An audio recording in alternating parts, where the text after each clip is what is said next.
राधा वल्लभ श्री हरिवंश। सूर्यास्त से कुछ समय पहले पुरी जगन्नाथ जी के मंदिर का जो ध्वजा है वो हर दिन बदला जाता है। 1800 साल की पुरानी इस प्रथा को अगर एक दिन के लिए भी नहीं किया गया तो मंदिर अगले 18 साल के लिए बंद हो जाएगा। ये तथ्य तो शायद आप सबको पता ही होगा और इस ध्वजा को परिवर्तन होते हुए देखना बहुत ही ज़्यादा शुभ माना जाता है।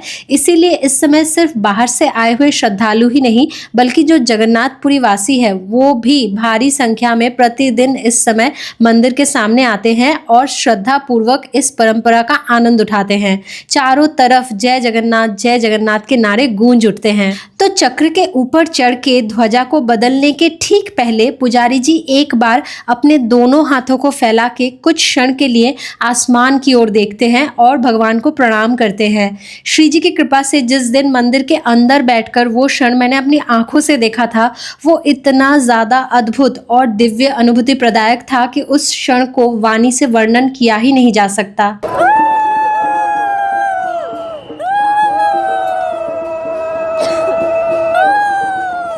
तो इतनी देर तक कंटिन्यूअसली ध्वजा और सूर्य देवता की रोशनी की तरफ देखने की वजह से अब मेरी आंखों में दर्द हो रहा था लेकिन मेरा मन नहीं भरा था।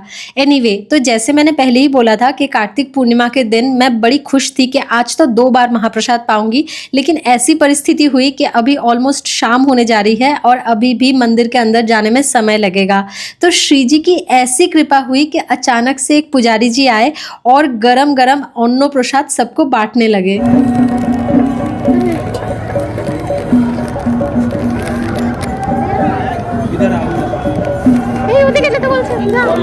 मैंने तो शुरुआत में ही पुजारी जी के सामने हाथ बढ़ा दिया था प्रसाद के लिए, लेकिन वो सबको प्रसाद दिए जाए बस मुझे ही ना दे। मुझे दिख रहा था कि अन्न प्रसाद बहुत गर्म था, इसलिए वो बहुत सावधानी से प्रसाद दे रहे थे सबको, लेकिन आसपास के सारे हाथों पे प्रसाद पड़ गए और इस अधम लोभी को ही नहीं मिल रहा था। फिर फाइनली उन्होंने मुझे भी प्रसाद दिया और मेरा दुख निवारण हुआ कि 2 बार महाप्रसाद पाने की जो इच्छा मेरे मन में उठी थी वो अब पूरी हो जाएगी। पुजारी जी अभी भी प्रसाद बांट रहे थे तो मैंने सोचा कि फिर से एक बार जाके प्रसाद मांग लूँ क्या। फिर सोचा कि नहीं अगर डांट पड़ गई तो। एनीवे, तो भीड़ और समय को देखते हुए अभी जल्दी से मुझे एक टास्क कंप्लीट करके फिर से मंदिर वापस आना है।